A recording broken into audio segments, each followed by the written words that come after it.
Very good. Thank you and welcome to the City of Hutchinson's City Council meeting for January 7th.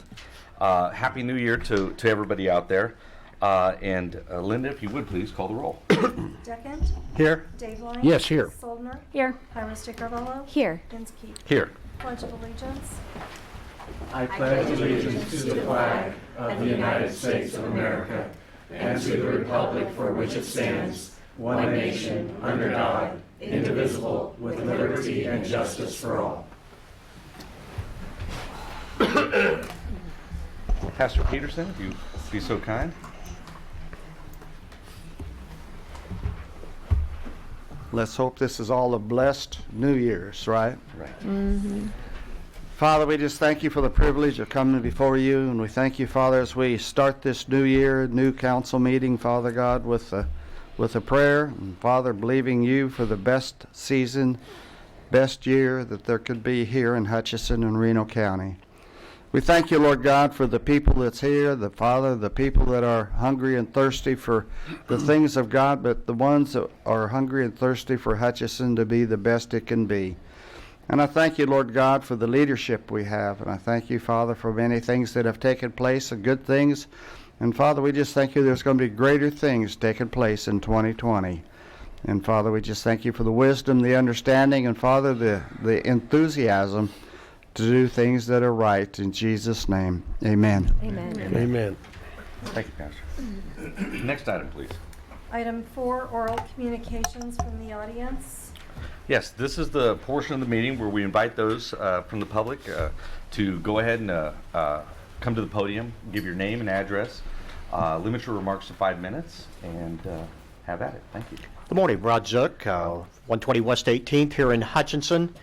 First of all, I want to introduce, after 40 years, Fred Goff retired at the age of 142.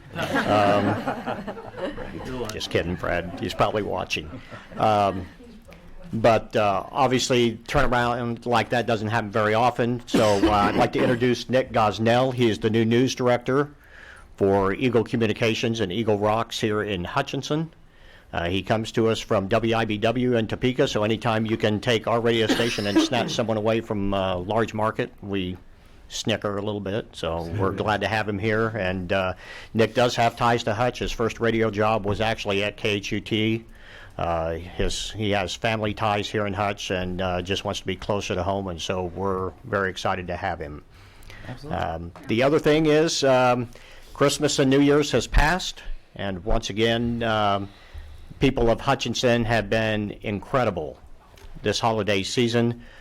We started things off, we were able to work with I Need a Cleaners and managed to help promote Coats for Kids. The people of Hutchinson donated more than 1,300 coats, scarves, mittens, things to people who are in need.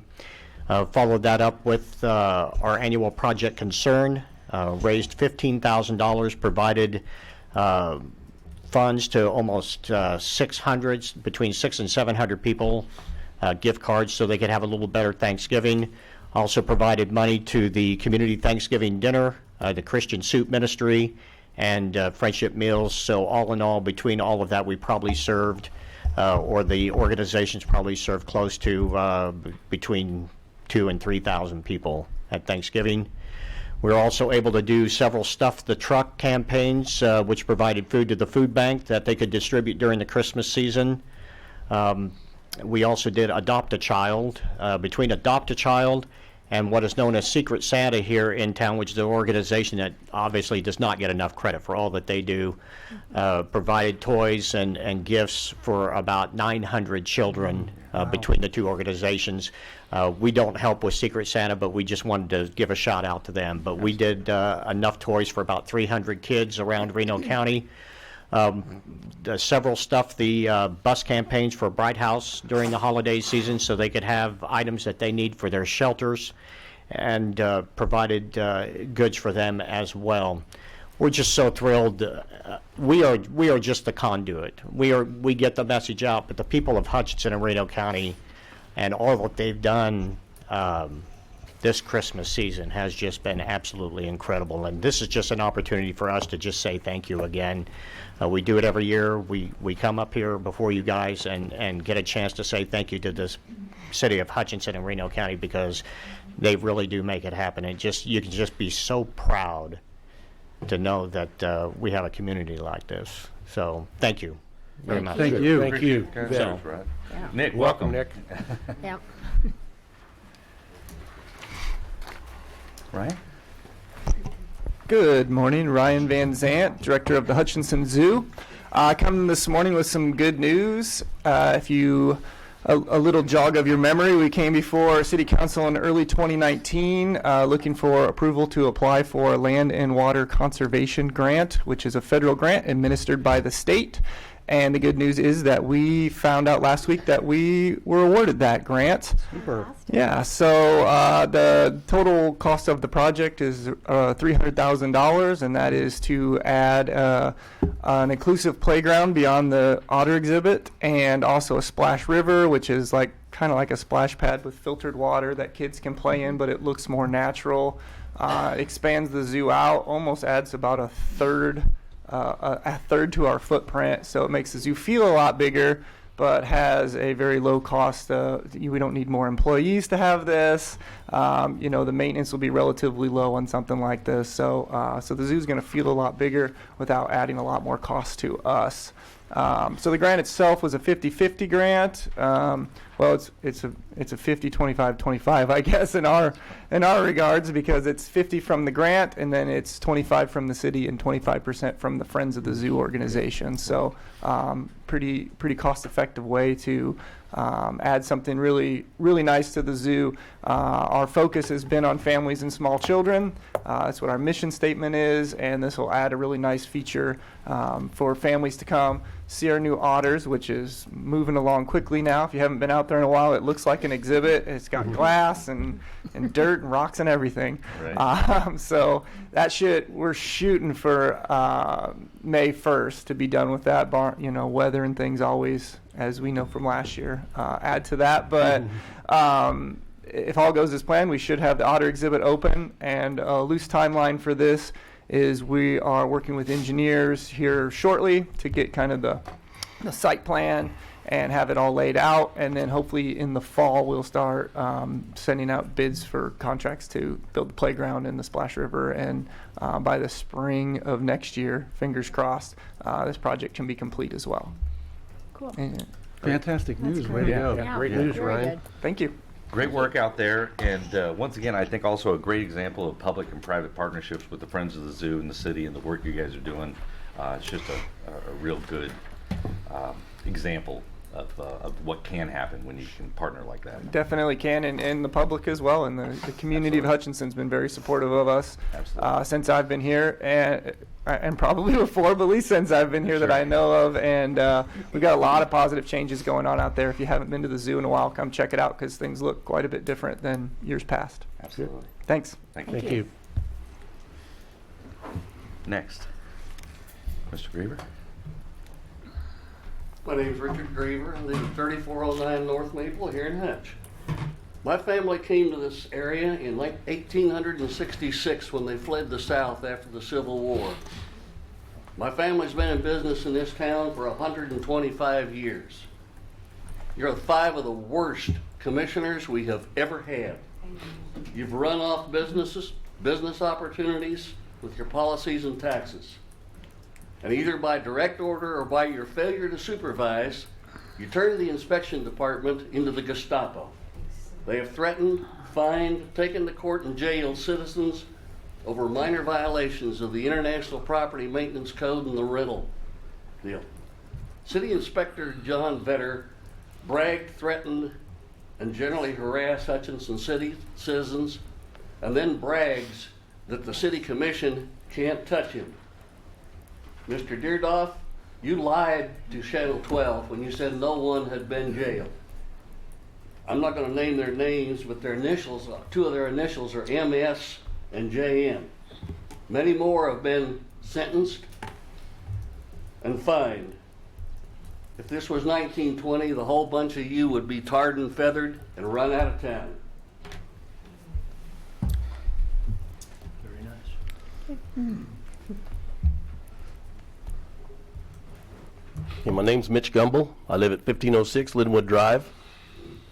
And I was one of the people that was just harassed by John Vetter.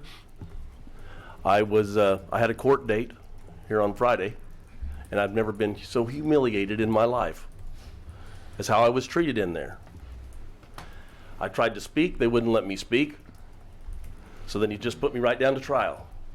Tad Dower did, because of the information he got from John. This is on my house at 327 East Sherman. Steve, you know what I'm talking about. He was asked, when he was sworn in, he was asked, has Mitch done anything on this property? He showed him a picture of 2018 and said he had done minimal work. I'd been over there since Thanksgiving for months, working all the time. I had to pull off because John called me on the phone and said, you better get these little stragglers done because you're going to court January 3rd. He had hit me on 3 other properties, none of them rentals. So I went and took care of those other properties. I have a 902 West 4th. I have 8 houses out there. Every house has new siding, new windows, new doors. He hit me for garages and sheds, stuff like that was on the property. So I put new roofs on them, put new siding on the sheds, did what I had to do. Well, when I was in court, I tried to tell Chad I didn't get to Sherman Street at 327 East Sherman and get it finished because I'd spent the last month and a half getting these others. He wouldn't hear me talk, and I didn't understand why until yesterday, because we went back to the court, and I wanted to. Well, I've got to start over. When they put me on trial and I was trying to explain to him that I couldn't get on this because I was on these other 3 properties, because I thought I was in court for 4, John took me to court for 1. He therefore said that I hadn't worked on this one. So Tad didn't understand that I was on 3 other properties. He just thought for the last 2 months I've just been holidaying. I'm only interrupting, but did you explain that to the They judge? wouldn't let me talk. She was there. They wouldn't let me say anything. And I don't presume to know how they run their courts. They put me right so to I'm not gonna trial. Say that. And I was not even there to be on trial, so I had no witnesses or anything. And John tried to say I did minimal work. I did a lot of work. But because Jill takes pictures, that's the only thing that kept me out of jail or being fined. Because Jill did have all the pictures, and I went up there. Well, isn't that how it's supposed to work, where you say that you did work and he suggests you didn't, but then you show otherwise, and then the judge shows... But that's not what John was trying to do. Okay. That's not what he was trying to do. I interrupted, please. Yeah. And when we were done speaking about 327 East Sherman, I looked at Tad and I said, what about these other 3 properties? I've got all this information on them. He told me that they were all dismissed. They were done. He said I could pick up my dismissals at the window at the municipal court. So we showed up yesterday to pick these dismissals up. They weren't there. They had to call Tad Dower. He wasn't in, so they had to call him on the phone. And they were never entered into the system, so they were not in front of him when we were in court that day. So when I was bringing up other properties I was working on, I think he was thinking I was just off doing this other stuff that wasn't even that there was violations. Like I was just not working on Sherman because I didn't want to do it. So you follow me now? I do. I just don't presume to know what Tad did or did not know, and I wasn't Right, there exactly. either, so yeah. Because John was there the whole time and he was testifying. He didn't lead it going any other way. No other way. He wanted to catch me and get me fined because I told him I don't like him and I don't respect him. I see. Because you've given 2 people a lot of power, but nobody to check on that power that they've got.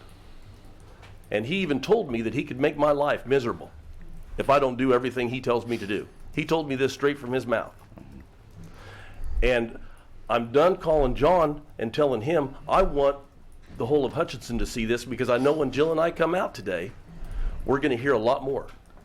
There's going to be a lot of phone calls. because he's treated a lot of people like this. And we just purchased another property over at 715 East Sherman. Jill checked the records, and it went into our name on the 4th of December, 6th of December. On the 10th of December, John was already there on the property. What I wanted to ask this city council is, I do buy houses that have been not taken care of for years, distressed properties. I rebuild them. The house on Sherman Street, let's use it for an example. The taxes on that house right now are $211 a year. When it's completed, it'll probably be $1,600 or $1,700. And it's going to be a very nice looking, it'll be the best looking home in that area. I guarantee you. The house at 715 East Sherman, my plans are to have it for sale this summer. Well, John already went over there and sited that home. He gave me till January the 9th to have the garage rebuilt, a new roof put on it, and the house and garage both painted. It's unreasonable. I want to know what the city council thinks about when I'm buying these distressed properties. I should get some. Okay, first of all, I'm not the one that let it get distressed. I know we have a maintenance code here in Hutchinson. The previous owner should have been held to that. Steve McNaughton lives right across the street and has lived there for 15 years and let this property look like this. I've made notes of the various addresses. I can't presume to know the particular properties, not. Well, haven't heard about it for the first time. 317 East Sherman, we know that the Nisleys own this house. Huh? 715. 715 is ours. Oh, 717. 717 is one that John Vetter has been over there and sited that house in September. He's been there a couple of times on them. But he never looked this way and looked at the trash in this yard and the windows that are covered up, the trucks and vehicles and stuff that's in the yard, dead animals that were completely skeletons with fur. This is at 717? This is the one I bought. Okay. Now, we've already cleaned up that yard, but when he was next door, he never seen this when it was in the other woman's name, but it was when it went into my name that he caught it in 4 days and gave me till January the 9th to completely rebuild that property. And then I'm going to be up in front of the judge. It's unreasonable. So, Mitch, what remains to be done to get in compliance at 327? That's really the property we're talking about. I've got to get the back of the house sided. Now, what's on the complaint was The scaffolding is up. I've got the scaffolding up. I've Now looked I'm at the going to move the property. scaffolding to the back, and I'm going to get the back of the house. I would have had this house completed. I would have been done with it if I wouldn't have went off and done these stragglers. But he told me I was going to court on those.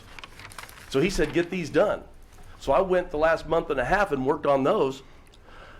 I didn't get a Thanksgiving. I didn't get a Christmas. I worked all holidays. I worked in the blizzard Sunday a couple of Sundays ago, putting up siding at 830 East 4th. She'll tell you I had no holidays. None. Because I want to be in compliance.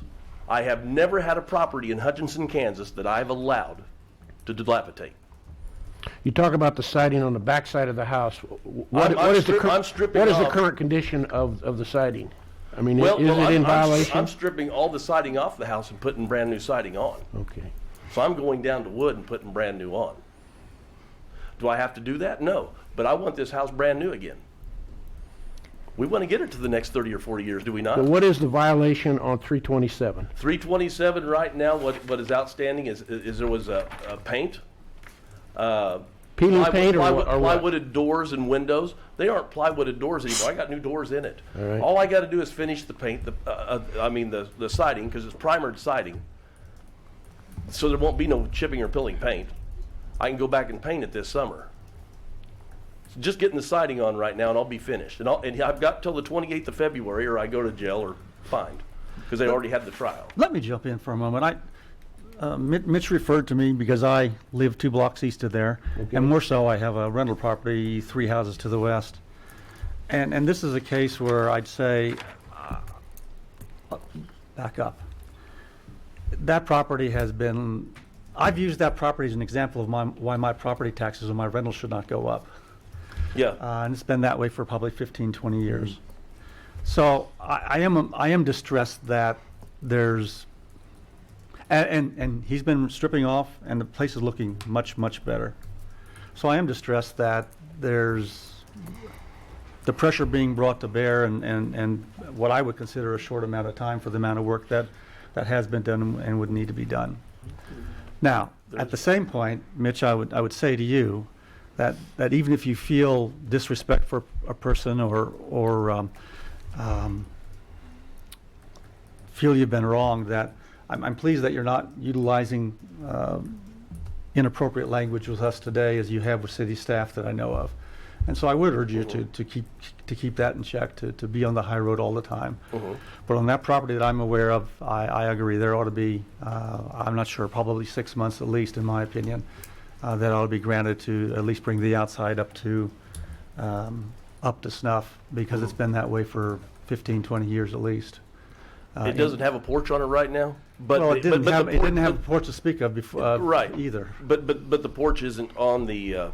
And Tad did tell me that the porch isn't on there. He just said, get the siding on there. These complaints are gone. Then just get the porch built. Don't worry about building the porch right now and then getting in trouble for the siding not being there. I think I heard a deadline that the court had set for the 29th or whatever. 28th. I did ask for 6 months, just like Steve said. I asked for 6, but I was talking. That would get me the porch built and everything. Sure. I don't think what Tad's doing was unreasonable, because I can have the back of that sided pretty quick. The other side, it does have the tiles on it.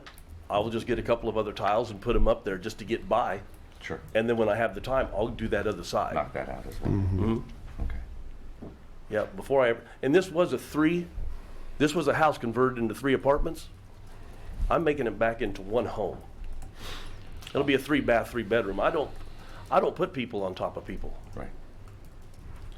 Well, I appreciate you sharing that with us, because it's only through these conversations that we can figure out where the lack of communication is, or where the discrepancies are, Right. or trying to mend the situation. And so, I know that Ging, who is a builder in this town, he used to own that house, and then it belonged to, who did we buy it from? Because he had it for a long time, but he had already ran it down to the ground. oh, I bought it this way. I bought Jerry Witt. I mean, I bought it like that. And then I bought the lot next door. Couple comments, if please. Mitch, I wanted to say thank you for your investment. I think our main concern is when people buy distressed properties and leave them distressed, and you don't have a history of doing that. You are investing in this community, and we really appreciate that. Again, I would echo Steve's comments about, it's really easy to feel animosity towards someone who's enforcing rules on you. I've never worked with John Vetter, so I can't say that, he's a saint or a horrible person, but I assume that his heart's in the right place and he's doing what we have asked him to carry out. I did have a few thoughts on this issue. I didn't know that there were going to be people to speak during the public comments section. I was going to reserve that for my council comments, but if you have a minute, Sure. would you rather? And there I may wait? be others that want to comment or whatever, Okay. so we need to keep it moving. But Yeah, I'll try to be brief. It's just something I was hoping the council might take under consideration. So we all know it's only fair to the vast majority of people who do keep up their homes that we enforce standards that don't drag down the value of neighboring properties, like you mentioned, Steve, with the problem property on your street. But we currently have a process whereby housing code violations after a series of notices are sent to municipal court if they aren't dealt with. Now, I've been assured many times that no one has actually gone to jail for a code violation. And I know that city staff and the judge do their best to work with people and give them as many extensions as needed, sometimes even for years. But even given that, I've really been reflecting on this, and it seems to me that jail time is an inappropriate stick to use for a nuisance violation. Even if it never actually comes to that, I don't think there should be a possibility that it could come to that.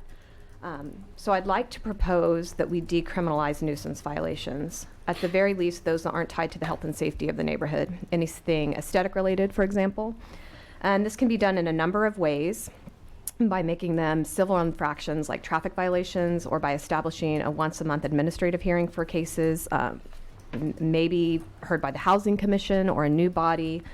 I don't know the exact method. These are just a few that I've looked at based on what other municipalities that don't criminalize code enforcement issues do. But I don't think this will hinder our goal to improve the quality of the housing stock. I think it could probably save court resources. I think what we're doing currently puts our staff in a really bad position. I think it's a more humane way of approaching our goal, especially for those people who are really low income and have to go back and back to court and like take a day off work. Anyway, I think in general it's absurd that we have the ability to take away someone's freedom because their house looks like a dump. So I don't know what your thoughts are on that. It's basically saying let's blow up the whole system and start again, but it wouldn't be without precedence. There's a lot of towns that do it this way. You know, kind of like we do for demolitions. Like I know that that's a really slow process, and it's done through administrative hearing, which is a non-judicial step. Am I getting any traction here? Well, and I would ask Paul, and you don't have to necessarily comment on it today. I see you making notes over there, but is that something you can explore to see if that can be changed? I don't pretend to know what is appropriate in the. I mean, technically, we're the ones who made the ordinances, right? And we can revoke them and make ordinances that better fit our goals, or right? Virtually every code we adopt has enforceable provisions that include imprisonment and fines. But should it? I mean, when you really look at it, this is just a microcosm of a larger societal problem of over-incarceration, because we have too many laws on the books and we throw too many people in jails, which means we have to build bigger jails, which cause, more criminals. I'm sorry, council member. We're not filling up our jail with code violators. Well, but I'm just saying, it's just a microcosm. It's just like a tiny piece of it. Like, why would we even use that as a, I don't know. I just think as a last resort, yes. I don't think it should be punishable by jail. I mean, right now we're talking with landlords. Let's extrapolate out to a really low-income person who can get their house fixed. And I'm saying this is all theoretical. It's all theoretical that people go to jail. They don't go to jail anyway. But I just think it's leading to a lot of vitriol between groups. It's not accomplishing anything. We don't win when someone gets thrown in jail and their siding's still not done. You know what I mean? I think it's something we could explore. Maybe the Housing Commission could explore it. Like, what's a better way to handle these that works with the people? And I'm not saying Judge Dower doesn't work with the people or Vetter doesn't work with the people. I think that we're working with the people as best we can, but I think the approach we're taking is so, I don't know, it's too intense, it's too aggressive, and so you're already starting the relationship on the defensive if you are in violation. And so I think what we're doing now isn't really reaching our goals, and it's not encouraging. It's encouraging a lot of defensiveness, but it's not encouraging a lot of fixing up of homes and investment of homes. Does that make sense? Any ordinance or code, like we said, that's been passed can obviously be repealed, changed, amended, or whatever. The conversation's been going on since, well, before I got here, and it's obviously going to continue to go on well after I'm gone. So I would suggest, I don't know that we're going to resolve that today. I just wanted to bring it up. Yeah.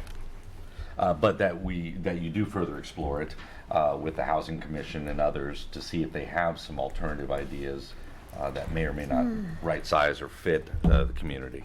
Okay, great. I'll reach out to the chair of the Housing Commission and see what we can, if there's any interest there. If there is, yeah, and that's valid. So, was there anything else you wanted to add? Well, I am a landlord, but some of these houses I'm buying are they're investment properties. I'm not going to rent them. I'm going to resell them. Sure.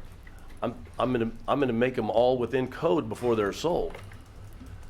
But like I said, 715 East Sherman, I've got, okay, January 9th is here in a couple, I haven't even started on it. Well, we got all the yard cleaned up.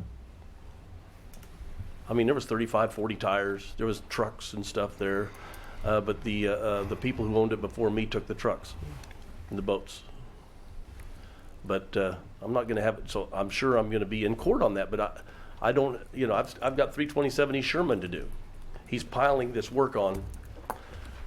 I know if Interfaith Housing was doing this, we wouldn't even be here today, because they would get a year and a half, 2 years to get it done. Paul, do we have the latitude in our current code to give people more than that 30 days? Or does the judge, like, do you take into consideration?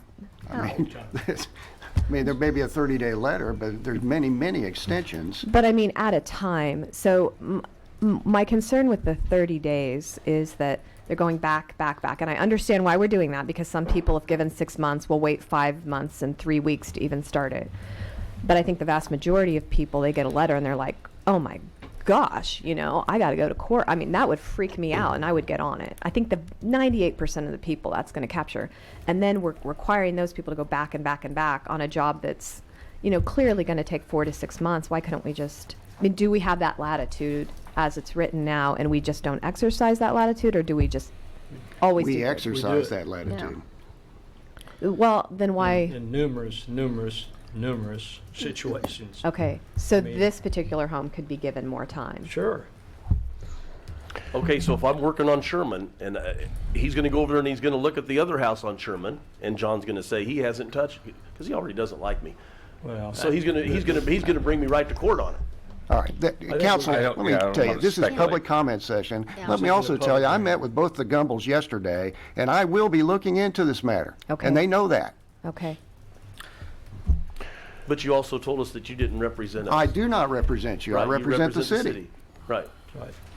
Well, Mitch, obviously there's conflict here, and we can see it, and it continues to build.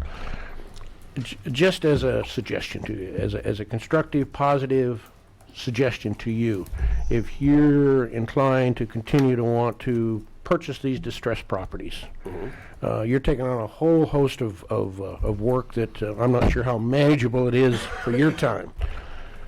Perhaps you could reach out when you're trying to make that decision to acquire a distressed property, the 327 East Sherman or others, or the 715, and get Trent on site with you and to do a walkthrough of that property so you have a clear understanding, so it's not you get into a defensive situation because you're surprised by John Vetter or Trent or so on, but to get the communication going early on before you actually make that decision to buy that property. And that isn't the total solution to this thing, but to get this contentiousness out of the situation, that's purely what it is. And there's a personality conflict, and you get in a defensive mode, and the staff, they're trying to do their job, and it's a lose-lose situation.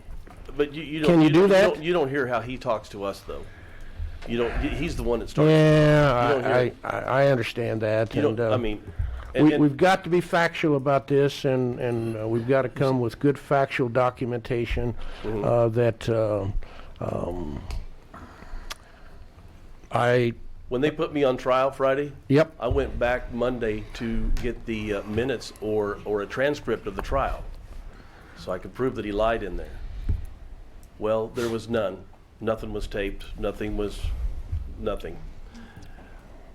I asked Tad why. He said, well, I could go ahead and request that when I'm going to trial, and then I would pay for it out of pocket. But I wasn't given that opportunity. I was given a trial on a hearing. So I didn't have that opportunity, because I would never have a trial without there being a transcript. But it was given to me on Friday, and John set it all up. So, yeah, there is some animosity there. Yeah, there's some animosity there. But what I'm trying to say, if my name was, Can you meet him halfway? can I meet John him meet you halfway? I mean, he's a reasonable guy. Well, and, okay, you know the properties that were dismissed. Yeah. I went, and I was told by Tad Dower and John Vetter was in there. They're dismissed. These 3 are dismissed. Was that correct? I was over here at the city office bringing these pictures that Jill's going to use today. and her presentation, and he calls me, and he says, 2 of these properties, I'm going to get you for some other violations. I did everything on the violations that were there. Now he's going back and he went on them. And this was just a few hours after being out of court.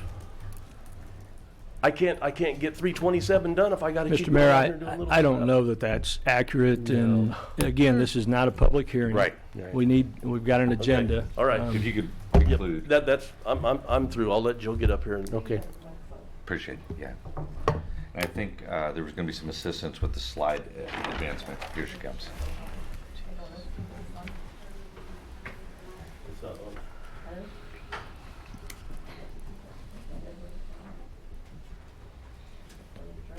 Okay, doesn't matter. As we are talking about this, I might be over redundant and say some of the things that Mitch had already addressed. But we did purchase the property, at 715 East Sherman on on November 20th. I was currently looking, trying to see when it would go into our names, because, I knew that as soon as it was gonna go into my name, that we were gonna have problems with John Vetter. As a matter of fact, before we even closed, I contacted my neighbors and I said, I am so sorry if you're gonna get in trouble for me being your new neighbor, because John Vetter is after us and he comes after every single property that we own, so you might get citations as well. So they all kind of was like, yeah, okay, sure, no problem. Well, it went into our names on December 6th, which was a Friday, which is the first time I noticed that on the court records that it was, on the parcel search that it was in our name.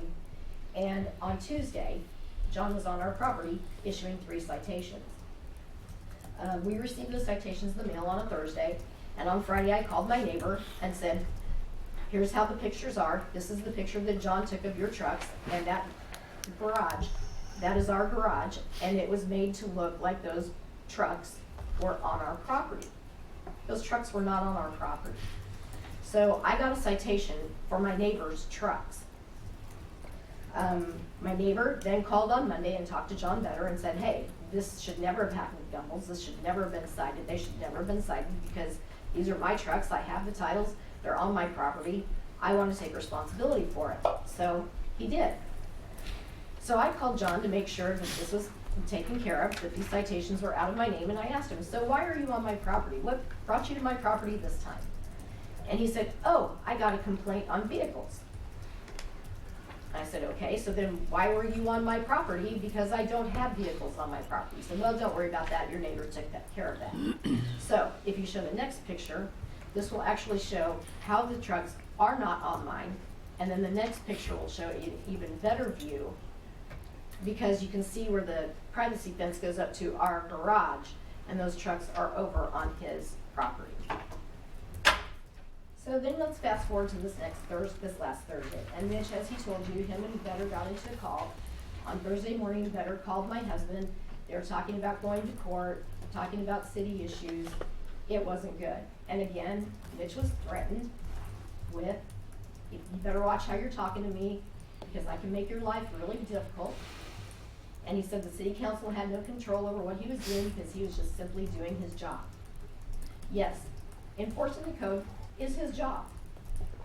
But being disrespectful, threatening people, and harassing people is not part of the International Property Maintenance Code. So then, that day, my neighbor contacted him on Thursday and said, hey, I've taken these trucks off, they've all been removed, left him a message, please call me back. John called me back and said, oh, by the way, great, trucks are removed, but Mitch Gumbel filed a complaint against your property, said that you have something wrong with your windows and doors, so now I'm gonna have to cite your property. My husband never filed a complaint against my neighbor. I was there during the whole entire conversation, and that never happened.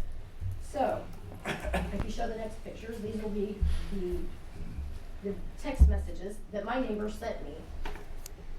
They confirm what he said and what John Vetter had told him, and you can show the next one.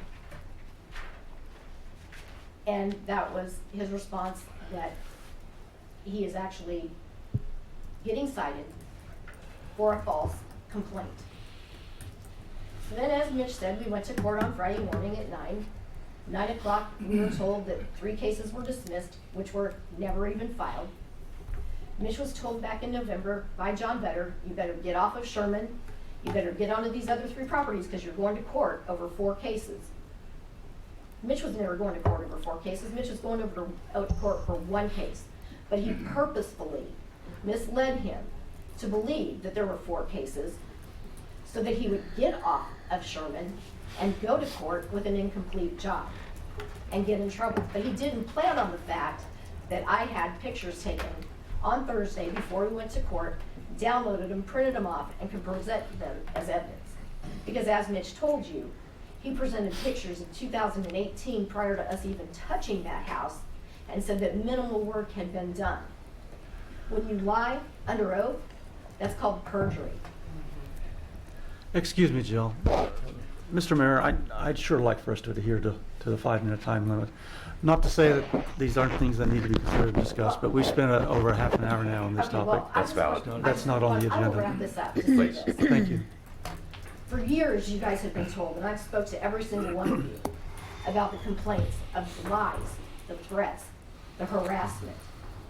And for years, nobody has done anything about this. Trent Maxwell calls us liars, says we're disrespectful, says we're unprofessional. That pretty much sums up that whole inspection department. When we get treated this way, and we are constantly on the defense, do you not think we don't have the right to defend ourselves? I am sick and tired of this, and it's coming to an end. We've called him out. I've proven him a liar. I am done doing this. I'm done dealing with this. I know 2 of you won't be back to have to deal with this anymore, but it needs to be handled in a different way. This isn't how this program was set out to be, but this is where it's at. And it's been allowed, it's been condoned, and it's been promoted. And it needs to stop, and it needs to stop now. Thank you. Thank you, Thank you, John. Jill. Thank you. Mr. Manager, Mr. Brown, will you make sure that you look into the, I don't want to say allegations, but what we've been presented with today, and get the other side of it as well, and report back to the council and let the body know what you find out as well. Very good. Is there anybody else who wants to address the council with something that's not on the agenda? Yes, sir. And again, if you would be mindful of the 5-minute time limit, your name and, perfect, thank you. Your name and address, if you would, please. My name is Bob Ratley Jr. I live at 908 East 14th. Rod Zook was in here earlier talking about the Adopt a Child campaign and all that stuff. I've been with the same company for 33 years. My daughter passed away about 3 years ago. We have adopted 115 children over the last 3 years. We've been a big part of this community. We do a lot of stuff for this community. I seen a thing on Facebook about a couple that was going to be put in jail, the husband was, because of a lot of this stuff that they're talking about.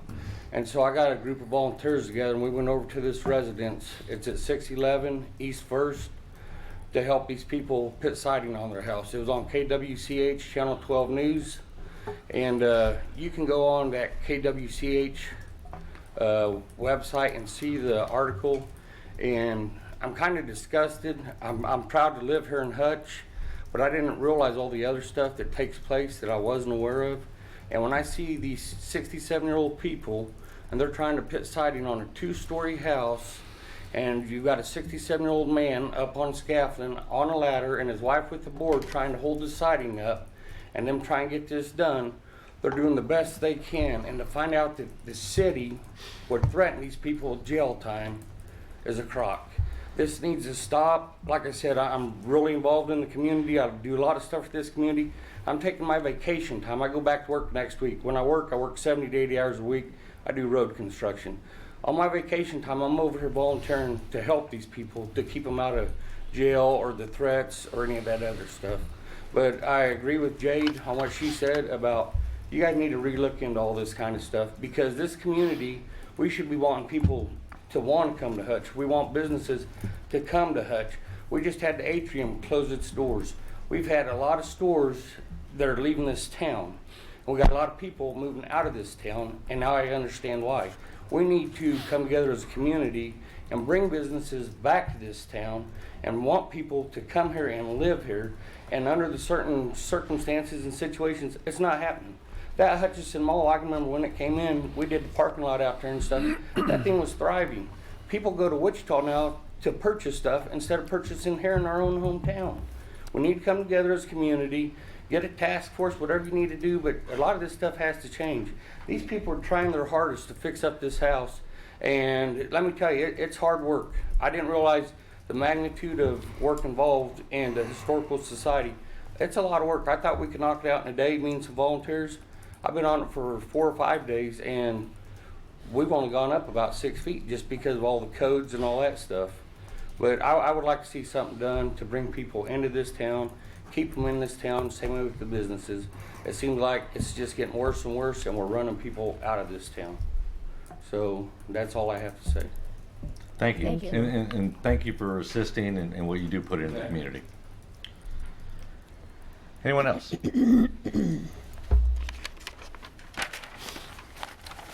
Seeing no one else, next item, if you would, please, Linda. Item 5, consent agenda. I would move to approve the consent agenda and authorize the mayor to sign. Second. It has been moved and seconded. Please call the roll. Deckent? Yes. Dave Yes. Soldner? Yes. Kairos de Carvalho? Yes. Inskeep. Yes. Next item, if you would. Item 6A, consider Hutchinson Land Bank 2019 annual report.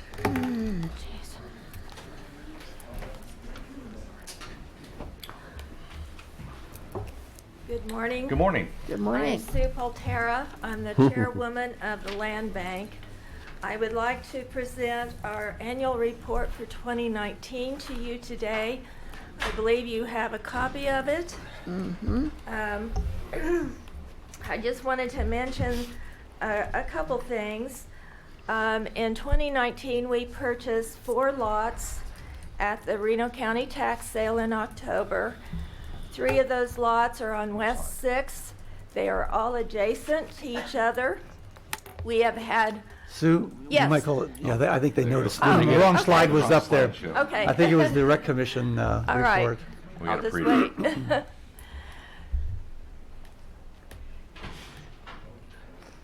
a land bank PowerPoint? Because we didn't get one. Is it in the planning? Yeah. Okay, I'll get it. Thanks. Excuse me. It's That's all right.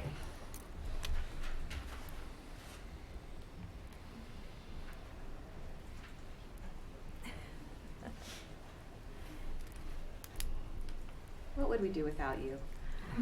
I mean, I really do think that every meeting.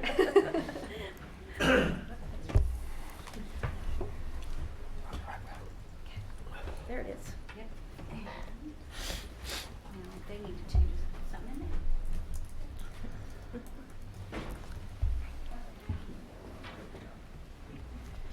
there. Okay, this is the annual report that we are required to make every year to you. As I was saying, that we purchased 4 properties at the Reno County tax sale in October. The 3 lots we purchased on West 6th they're just north of the West 5th Dillon store. We have already had several interested parties in those 3 lots as they are adjacent to each other. They would make a great lot for multiple family housing. The other one is at 824 East 7th. We also sold properties in 2019. We sold 3. One at 425 East Avenue E. It was a side yard extension for a neighbor. We sold another one, another side yard extension on East Avenue C.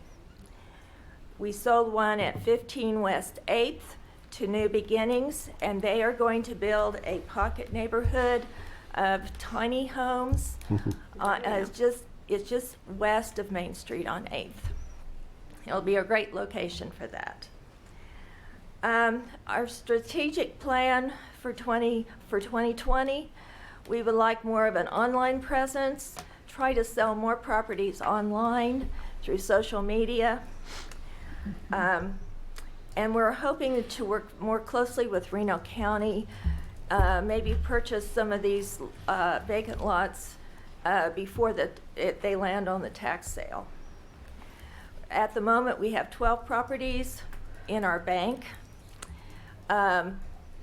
We have, I don't believe it's in this report, but at the end of December, a gentleman donated a lot on East Avenue A.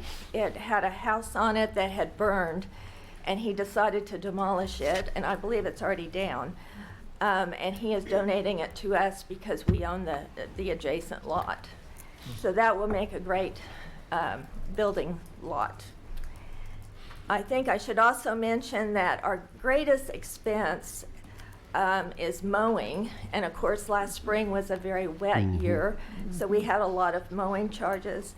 And we also have tree removal and tree trimming is another big expense. They are not cheap to remove. And so we try to get our lots cleaned off and all the trees taken down before we put them on the market, so the purchaser does not have to do that. We try to be very careful with the money that you give us every year so we don't spend a lot. And I just should mention that we only purchase vacant lots. We don't purchase any with buildings because of the liability issue. Sure. So I think that's all I have to say. Do you have any questions for me?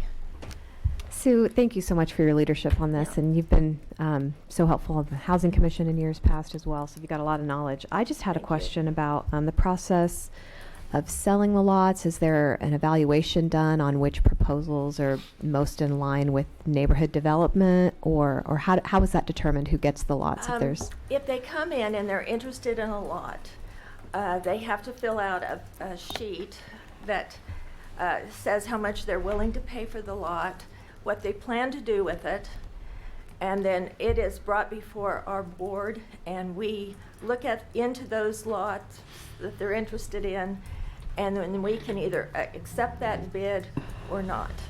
Okay, so And it's not we- necessarily just the highest bidder. No, Oh, not great, necessarily. great. We have in the past donated quite a few lots to the city for park extensions. We had one lot down by the new fire station on East Avenue G, maybe? And E. And we sold or donated to the fire station that lot so they could have more parking. So we look at all of the areas that we can build new housing on. Our target neighborhoods are south of 11th, and we try to buy or have donations of those type of lots on the So south end. mostly used for infill. Mostly infill housing, yes. That's what we're targeting, is infill housing. I had a resident reach out about a lot she was interested in donating, but would probably make more sense for a community garden because it's adjacent to a salvage yard. So I didn't know if that was something that... Well, when I look at the tax sale lots every year, I get a list from Joe Sullivan's office, and I look at all the lots that are being sold at tax sale. Then we go out and we drive those neighborhoods. So is this lot next to the salvage yard? Probably not a good lot to hold in our bank because the resale value would not be very high.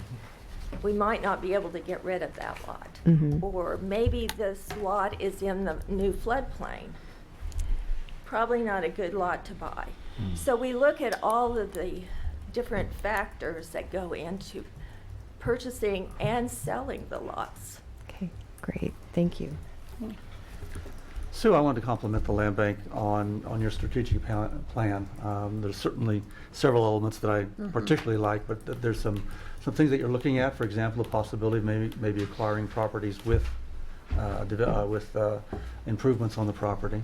Not saying you will do that or should, but I think I appreciate and just going through it. Several things really stood out for me, and I appreciate that you're just not continuing to acquire the properties that you can acquire and dispose of them, but looking at doing some things that that advance the work that you're doing. So, Well, good thank job you. to you and the other members of the land bank. Well, we try to be very good stewards of the money that we receive and that we don't overspend. So we try, when we go to the tax sale and bid on these properties, we try to get them as cheap as we can. Right. We appreciate your efforts. Thank you very much. Any other questions?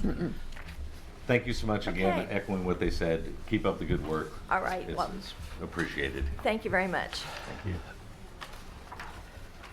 All right. Next item, if you would, please. Well, we have to. I need a motion. Oh, I apologize. I'm getting ahead of myself. You think I'd figured it out by now? I'll move to accept and approve the recommendation of the Land Bank Board of Trustees to accept the 2019 annual report. Second.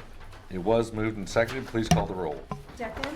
Yes. Dave Yes. Soldner? Yes. Tyros de Carvalho? Yes. Inskeep. Yes. Now next item, please. Item 6B, consider 2019 athletic facilities operation report. Mr. Finley. Good morning. Good morning. Good morning. We are starting off with the last slide, so we're going to get this back here. Okay. Hi, Tony Finley, Executive Director, Hutchinson Recreation Commission. Just wanted to give an overview of the 2019 operations of our athletic facilities that we do in partnership with the City of Hutch. This 2019 was the conclusion of our 5th year of operations. So I believe you all received a cover letter in the packet. Okay, great. Yep. So just a quick reminder, these are the facilities that Hutch Rec has in agreement with the city to operate Fun Valley Sports Complex and the ball fields around town, sports arena community gyms, and then recently Memorial Hall concessions as well. So as we move through this, you'll see a heading of Fun Valley Sports Complex. That includes Hobart Detter Field, Rice Park, and then the Cary Park Field. So when you see Fun Valley, that means all of our ball fields. So the operation's really divided into 2 areas. Hutch Rec, our responsibilities are the programming. So that entails the public access. So our recreation leagues, rentals to the public, different kinds of events, tournaments, obviously with the Fun Valley Sports Complex, and then our concession operations.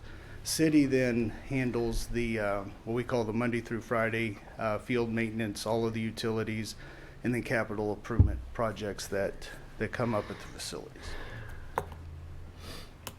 So in 2019, our tournaments, we feel we've accomplished our goal that we set a few years ago of diversifying what kind of tournaments are at Fun Valley in regards to the different sanctioning organizations. If you'll recall, 5 years ago, we were just a USSSA facility. That was the only sanctioning organization that hosted tournaments out there. So this past year, we had USAA, National Baseball Congress, USA Softball, and then we do a couple of our own tournaments ourselves. So see there, 139 teams were brought in through U-Trip. NBC had 103. USA Softball had 103. I did the math 3 times to make sure that was right. That was kind of weird. They both had 103. And then our 2 tournaments brought in 42 teams. Always like to pull out the rental side just to give you an idea of who's using the ball fields. Hutch Rec, so that cost there, we pay rent for our recreational activities, not the tournaments, but our Hutch Rec League, so our recreation, softball, baseball, those things, we pay the rental fee to the city. So that comes into this project. The Monarchs who use Hobart Detter Field, new this year was a Hutch Slow Pitch Club. They're organizing themselves as far as adult slow pitch, and they rented the parks or the fields in Cary Park. We always have club teams and different community members who use the fields for tournaments and different things, and then the YMCA rents Centennial Fields as well. So break down our tournament operations into two areas. One is the tournament and then concessions. You can see there our revenue was a little bit less than our expense of tournament only. But when you throw our concession operations in there, which obviously is part of the whole deal, Fun Valley actually netted $23,220 this year. So For the first time ever. for first time ever. Okay, thank you. Keep in mind that is not the maintenance side of things. We want to be very clear on that. But definitely a good year, for sure. Just to note on the capital improvements, the new bleacher project is underway right now. If you go out there, there are no bleachers unless they start putting some up within the last week. Restroom renovations are, I think, 99% complete. If you haven't had a chance to go out there and see those, it's definitely a step in the right direction. And then we did some new amenities with those funds that we were in excess this year in agreement with the city. We purchased some new picnic tables and trash receptacles for the complex. So the pictures of those there, note they will be all black. Yeah. The picture of the blue was just the picture that made the most sense. But the bar top tables there, that's the blue, those will be on the upper deck, so those will be scattered throughout the upper deck. The four-sided picnic tables, 4 will be up on the upper deck, 4 will be on the lower.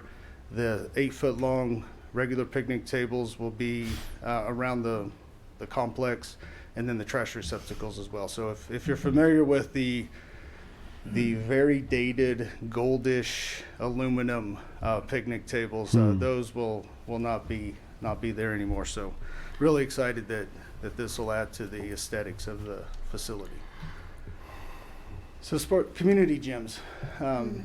Almost 3 years ago, I guess 2.5 years ago, we entered into an agreement with the city to do some programming at the sports arena community gyms. Those are the gyms on the north side of the facility to ensure that public has access to use those gyms. And also if we can figure out a way to bring some indoor tournaments in as well. So you're all very familiar with the walking program that we have. We have drop-in basketball, drop-in pickleball, and just generally try to make the facility available to the public as we can. In 2019, we were able to start working out some dates with Hutch Community College on availability of weekends. This time of year, it's really hard with the basketball teams, but we were able to do a few. We did a Heart of America volleyball tournament, a couple of basketball tournaments, and then we did one volleyball tournament in the summer, and you can see the teams that came in for that. The programs I mentioned, the revenue from that, our drop-in basketball and pickleball, we charge $2, so we're not charging a lot for that. And then our pickleball tournaments brought in $6,000 or $600. $600. So here's a summary of that operation.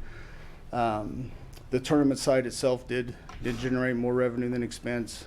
Concessions did well, so a total net revenue of $4,084.01. New this year was Memorial Hall concessions. Something new. We're running concessions in other facilities anyway in the city. It was cumbersome for the Parks Department to try to gear up for that operation as they have in the past, so we agreed to do that. So for the family community theater play, I believe they had a boxing or wrestling event. Not sure, I can't remember. There was a special event here this fall. So those kind of events at Memorial Hall that require concessions, we operated that net revenue of $1174.53. So operation summary, taking everything into combination, the net revenue this year was $28,478.85. We did go ahead and purchase those amenities before the end of the year, left us a balance of $341.60. So no subsidy on that side of the operation this year. new in 2020. You guys all might be familiar with the project going on in Goddard. I think it's a Star Bond project.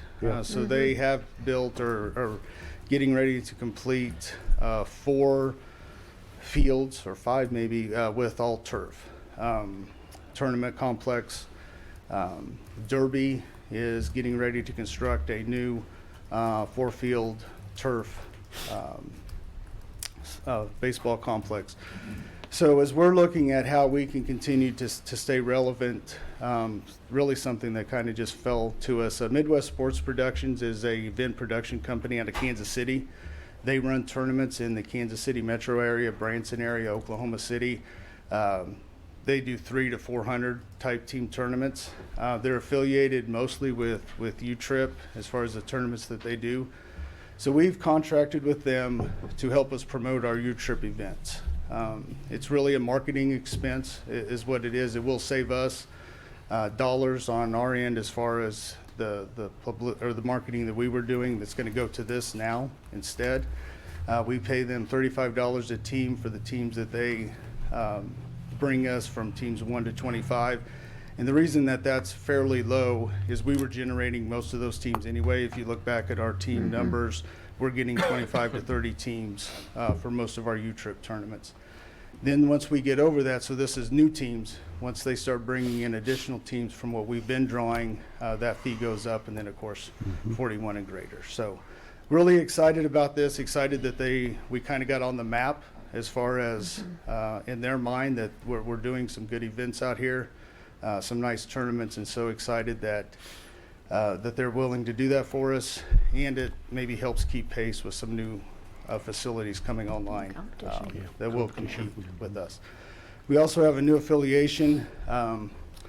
There was a, lack of a better word, a divorce within the USA Softball organization, and the local group that really has access to the teams, they affiliated themselves with the Independent Fast Pitch Association, so we'll be holding those tournaments this year instead of USA Softball. So our schedule for 2020 includes 8 U-Trip tournaments, 4 fast pitch, 4 baseball, our 3 NBC baseball tournaments, 6 softball tournaments with IFA, and then we're going to have 3 Hutch Rec tournaments themselves. And Sports Arena, we have on the schedule committed to 3 Heart of America volleyball tournaments, 2 KBF basketball tournaments, and then we'll do a volleyball and pickleball tournament ourselves. We're really hoping to add to the community gym lineup, but with the schedule, it's hard to get concrete on that. So I have the report, the binder for you today, but happy to answer any questions that you might have about the Thank you for the good report. And yeah, does anybody have any questions for Tony? I noticed that Justin wasn't here, but Sean is, and I just really wanted to commend our Parks and Rec team for their maintenance of the facility and all the work they do on that side to enable the programming, and definitely the Hutch Rec for making sure that investment into those facilities is worth it, that we're getting the proper usage, and we've really seen that just skyrocket in the last few years with this partnership, so thank you. Sports Arena, when the deal was sold, it was going to be a community deal. I think the Hutch Rec, through its leadership, is helping to program it so it does stay a community featured event. Also, great things out of Fun Valley. I remember when I moved here as a young man in 1985, Fun Valley was the jewel of facilities, especially in the area, but even regionally. That dipped, to say the least. It's great to see it come back to great heights again and being programmed properly, and seeing the end result of it as well, with less subsidy and so on, or no subsidy this time, so even better. Well, and one thing I did want to point out is that there's still a rather large subsidy. There is, yeah. Well, that goes without saying, but yeah, I mean, it's still, but it's less than it used to. It's under 400,000. Yeah, it's still in the over 300, but that's to be expected with facilities and. Yeah. But you would have also had to include the operating fees Exactly. on top of it, so there would have been Exactly. more subsidy than For there sure. is. For Yeah, so it's not without subsidy, no, but Greatly improved. absolutely. Tony, the Derby and Goddard facilities that you referenced, what kind of impact is your going out and contracting? I forget the name of the organization out of Kansas City. MSP. Sort of a looking to buffer that a bit. For sure. Yeah, part of that is an effort. So, one is MSP's not running tournaments in those facilities. They're with us. We felt too after 5 years, we are getting the teams that are U-Trip affiliated in the area. They're coming to our tournaments. The ones that aren't are the Kansas City teams, right? We get a few. I'm not saying there's no Kansas City teams or Oklahoma City teams that come up, but that's the next step is how do we get those? Because all the U-Trip teams that are in Wichita and Salina, Topeka, they're coming here. We're getting them. But we're not getting those teams in those bigger in markets larger regional area. to try to come out and, MSP to agree that, hey, maybe there's a chance that we can do that was encouraging. And we'll see if we can start bringing those teams into the market as well. Are those multi-day tournaments or single day? All of our baseball are, our softball sometimes are one-day tournaments. The U-Trip is all multi-day. NBC's multi-day. Gotcha. Some of the IFA will be one day.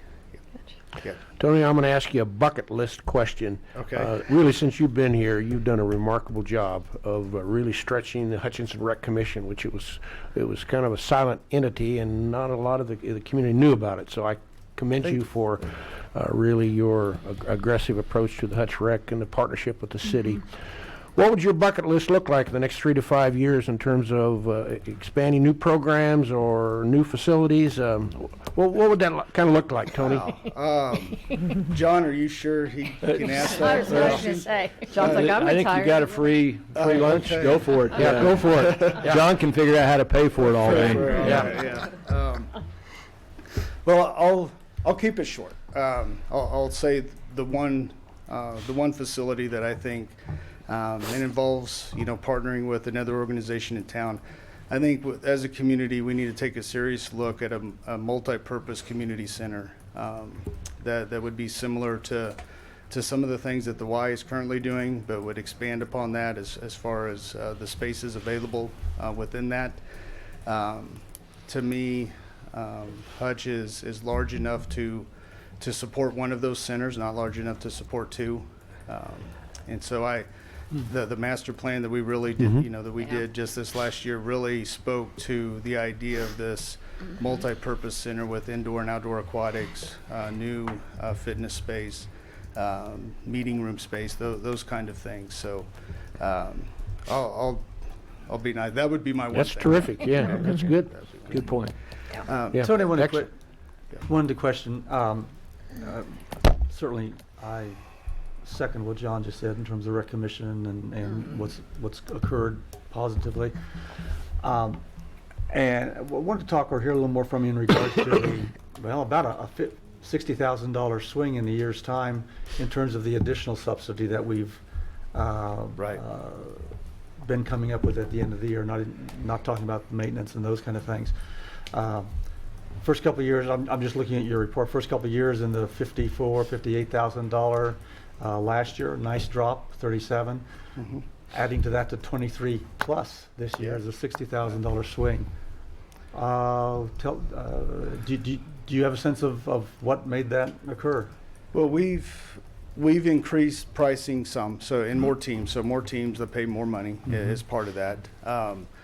Us getting comfortable with the operation, right? So we've learned efficiencies. We've learned our staffing cost on the operation side is not as much. But really, if you really dove into the numbers, it's concessions. They look good, yeah. Running a concession operation of that magnitude with part-time help is not a simple task. And the last two, maybe three, our seasonal concession managers are top-notch, and they have really improved our food ordering, our food waste, our staffing operation. Staffing's a huge part of that.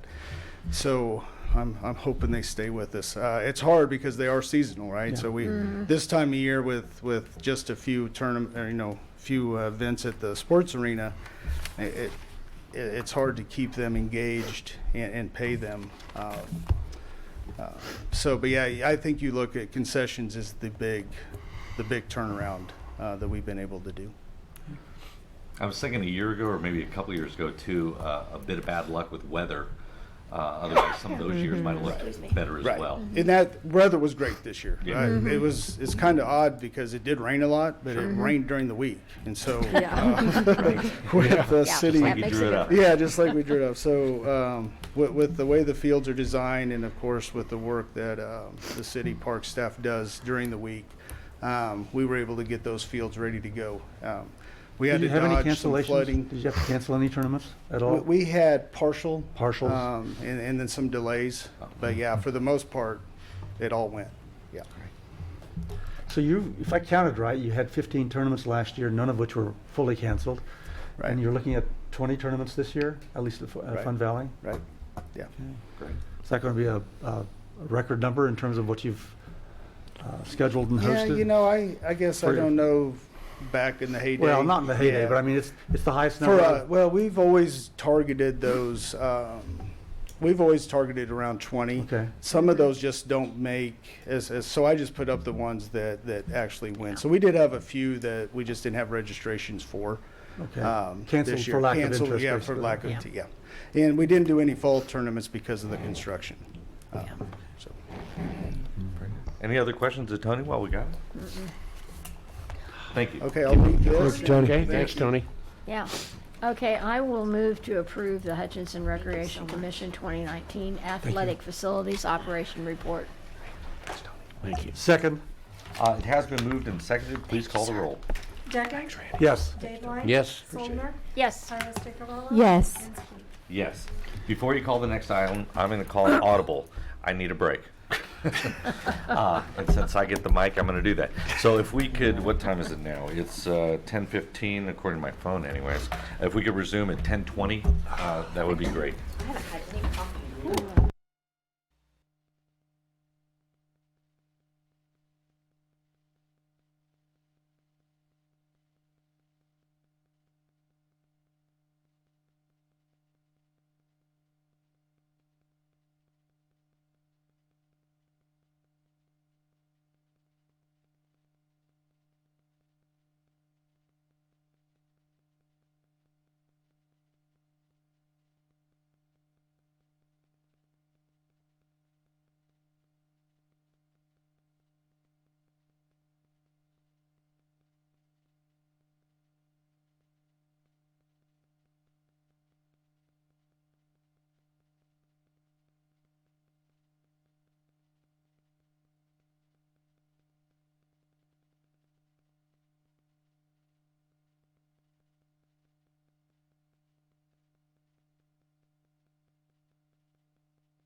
that he is retiring March 27, 2020, after 40 years of this. I can't imagine why. And his contract is for just the first portion of the year to March 27th. There's no real changes from all the previous years.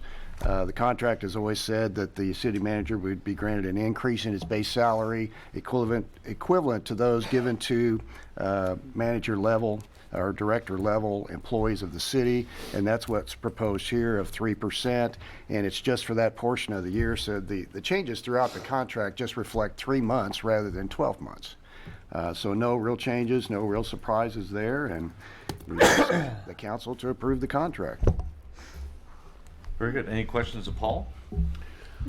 I've got kind of an unrelated question, just kind of a what if. We're in the process of accepting resumes for a new city manager. Correct. And on the premise that perhaps a new city manager would not have been selected by March 27th, could or should this contract be extended or not? Or is March 27th the drop dead date and then we have an interim, or how might that work? I think it depends on golf weather. Like if it's nice. Well, I mean, I think it's definitely possible. The other option is looking at an interim, within the organization. Something I think you guys can talk about as we get closer to that time. But I'm not going to speak for the attorney, but certainly this could extend if it needed to be. So potentially it could be extended. Not ideal, and I understand. not the plan, but yeah. Right. It's a contract. Anything can be amended. Anything. And the stakes go up really high. Once the extensions get talked about. So. Well, and we went through a similar... Volunteering's a good thing. Yeah. I need to volunteer more. We went through a similar process with the police chief when we had the gentleman come in and serve in that role. Yeah, for a week or so. I was gonna say, It turned out to be 30 days. He was 30 days, more yeah, that's abbreviated right. than he probably thought it was, but I think there are players in that space that do that kind of work or whatever. I had a side conversation with Mr. Sanders, and he said that that is something we probably need to keep on the radar, depending on how the inflow of applicants comes, and then depending on the chosen applicant, what their situation is, do they have to give due notice, so on and so forth. But very valid point, John. Thanks for bringing it up. Any other questions? I move to approve the proposed contract for the city manager for 2020 and authorize the mayor to sign. Second. It's been moved and seconded. Please call the roll. Deckent? Yes. Dayline? Yes. Soldner? Yes. Iris Carvalho? Yes. Inskeep? Yes. Next item. Item 7A, report of city officials. Nancy. Nothing. John? Yeah, I've got kind of a question related to something I've been kind of following a little bit through the Kansas Department of Commerce, and I spoke to John just a little bit last week about it, and I didn't see Jim in the audience here, but my understanding is that the Department of Commerce has reinitiated the Kansas Main Street program. And I know going back years ago, Hutchinson was one of the original communities as an initial participant in the Kansas Main Street program. And I just bring this out as a discussion item as to whether there is any merit to consider. Are we beyond that, or how might we look at the benefits of being part of the Kansas Main Street program? Well, and would we, if we were to be a part of that, would we provide a subsidy to the chamber, and would they be the organization that would be, or is that just for cities? Or would it be the downtown development group? Yeah, but they're now under the chamber. Yeah. I just want to make sure that we do not lose any momentum for Mm-hmm. 15 years of deliberate work in our downtown area. And I know that isn't in anyone's thought process, but Main Street was a great stimulus. It really put some disciplines behind the program, and so. I think it's an excellent point, John. That's just my question. Yeah, I would just, and I apologize for not having Jim here, but have him look at that, because, we do have a long history there. We were one of the larger main streets in the program, and at the end of that, it did require a lot of things that just kind of were falling apart in terms of the committee structure, and was there value in that, and, the city was really, the fact that the city was funding the downtown effort is really what made that happen. No You know, question A lot about of it. these communities. No it's- question about it. It's businesses funding it. And so, without that support, I don't know that there's a whole lot of success there, but, we're still involved in that. Jim's still working mainly on development stuff for downtown, but I will have him kind of get queued up on that and Okay. report back as to is there a value and then, what that looks like. So, Appreciate it. good Thank you. good point, though. Yeah. Anything else, sir? No, it's all. Steve? Yes, my last full meeting on the council, and just publicly, I want to express that I've been humbled and privileged to have served the last almost 5 years. And I also want to comment to my 4 peers here on the here on the die, and I've enjoyed working with you. We've not always agreed, and that's okay. I think if there's always agreement, there's probably something wrong in how things are working. I think, though, that we've amiably and productively worked through those times when we didn't agree, and have made good decisions through the process. Staff, and city manager on down, a number of staff, I enjoyed working with those folks as well. I anticipate being a lifelong resident for the rest of my life, as long as it is, of Hutchinson, and I look forward to this very good city continuing to move forward in a positive fashion, and just look forward to that occurring. So, thank you all, and I appreciate the opportunity again to have served. And thank you. Thank for your you, Steve. contribution. You Thank betcha. you. Jay?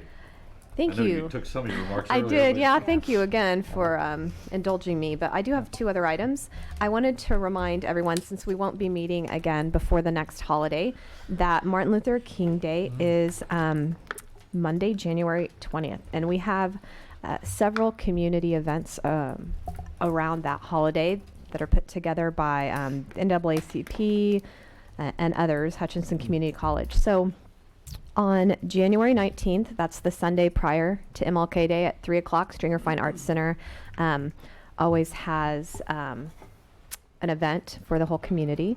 And then at 2 p.m. on MLK Day, January 20th, Second Missionary Baptist Church is the community service, and they always have a really great speaker.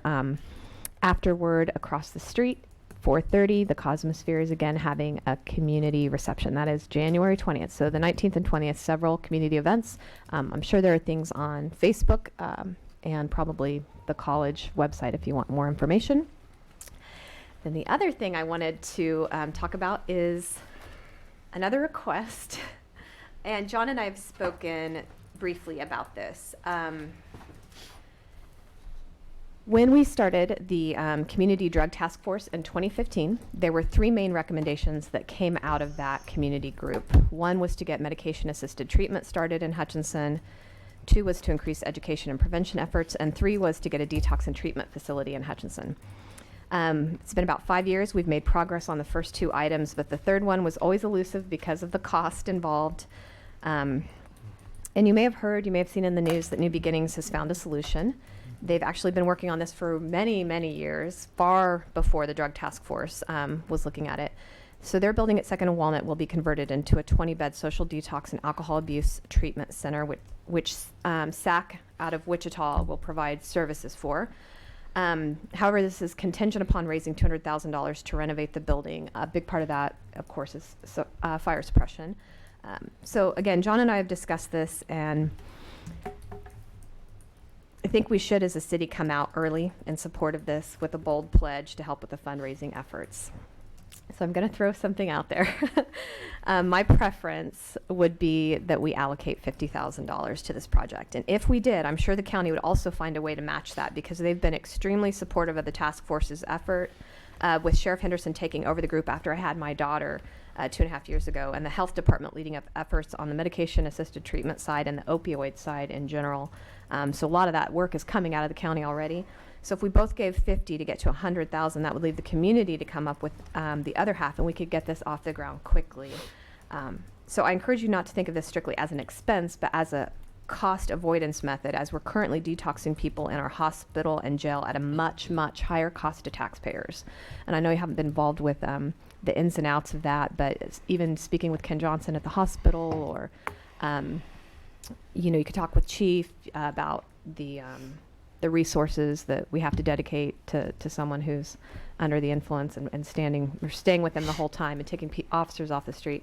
There's a lot that goes into that I think that this is more of an investment than an expense, and the center is poised to pay for itself after it gets off the ground.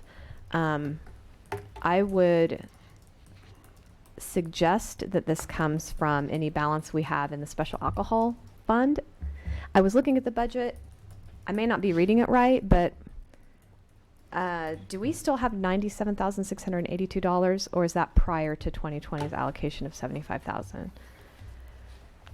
I've got the budget here, but if we did, that is a perfect use of those funds. It's what they were designated for by the legislature.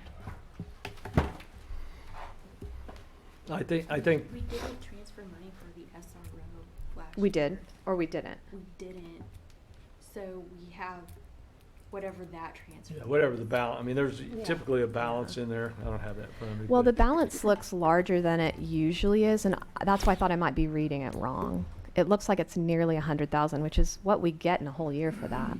Right, we, in 19 and 2020, we didn't budget money to go to the general fund for these. Okay. What are your thoughts?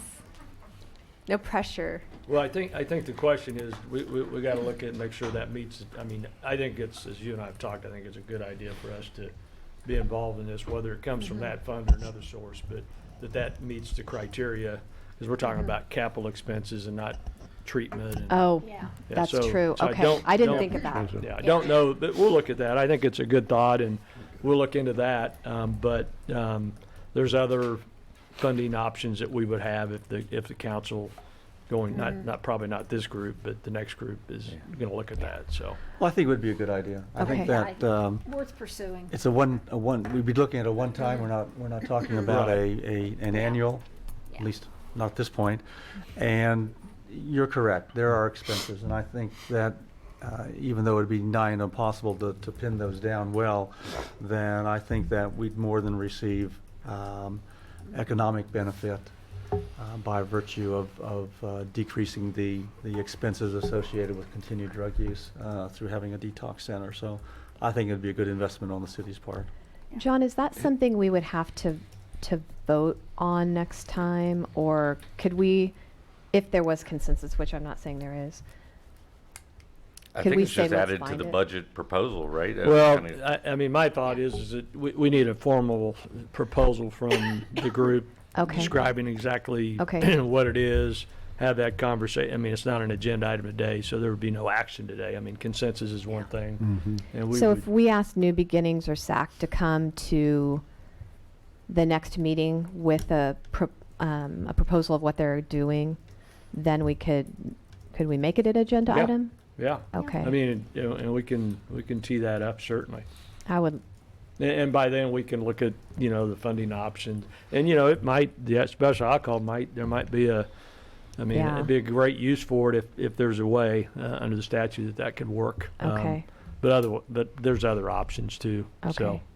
Great. it's a really, be a neat project, and particularly if the county would match that, Mhm.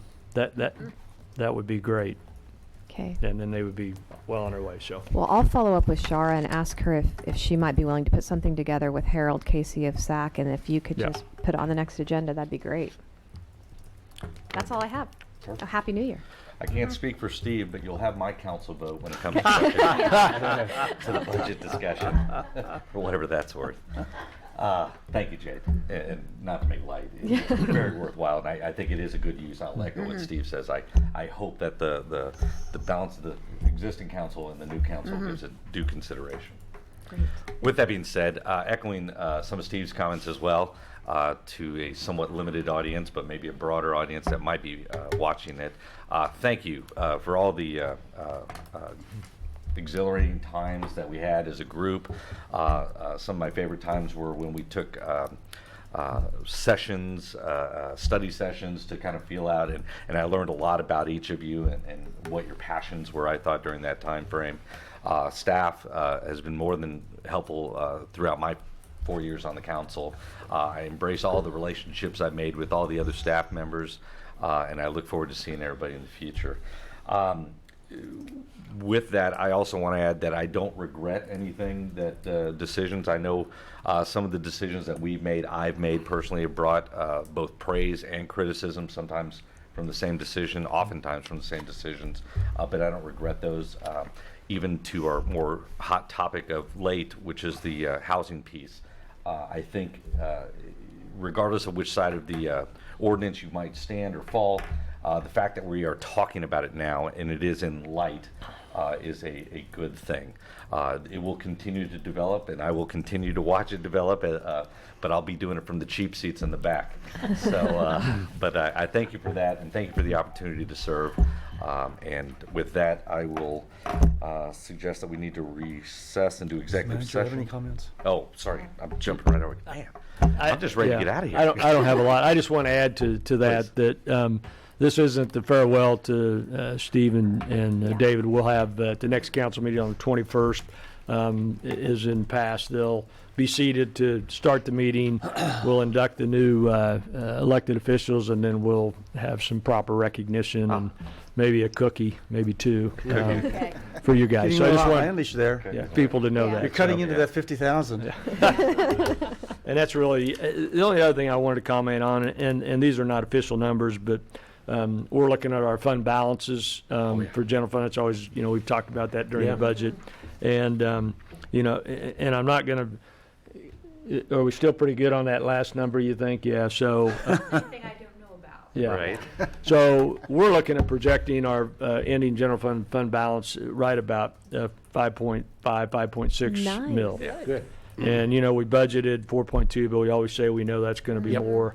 And if you equate that to the fund balance policy that you all adopted this year, 2 months of expenses in general fund, That's that would right have on it target, isn't it? about Just below 5.8. that. So, That's great. so really feel good about that. And the year's over, so the department heads can't spend more money already. So that's why we didn't announce this, back in late December. No, I'm just kidding. They're very good about that. But so that's a bit of good news, and will help as we go next year into budget process. The other thing that really helps us, and you guys know that, is when we do our bond rating calls. Fund balance was always a big topic, big issue there, and we've had some ups and downs there, and so and hopefully we've got that in a safe zone, and I think it's excellent if we can maintain that level. So Yeah, I saw the graph you shared the other day, and it is trending upwards, which is exactly what we were trying to do when we set the policy, and then tried to utilize that as our guide when setting the budget. And it appears it's come to fruition. Yeah. So anyway, and really, Mayor, that's all I have at this time. Just if you would. Very good. I also heard you say that you expect the first executive session piece to extend 20 minutes. Is that what I heard? Let's say you think on FOP. More than that? Less? Yeah, 20 minutes. 20 Yeah. minutes. Would there be a motion to 11 o'clock. Yeah. You say. Okay, 11. So moved. I guess you need better than that. Okay. Yeah, go ahead. Motion to recess into executive session pursuant to the employer-employee negotiations, exception KSA 75-4319B3, in order to discuss issues related to 2021 contract negotiations with the city's FOP bargaining unit. The opening meeting to resume in the city council chambers at 11 o'clock a.m. Second. It's been moved and seconded. Please call the roll. Deckent? Yes. Daylight? Yes. Soldner? Yes. Iris DeCarvalho? Yes. Inskeep? Yes.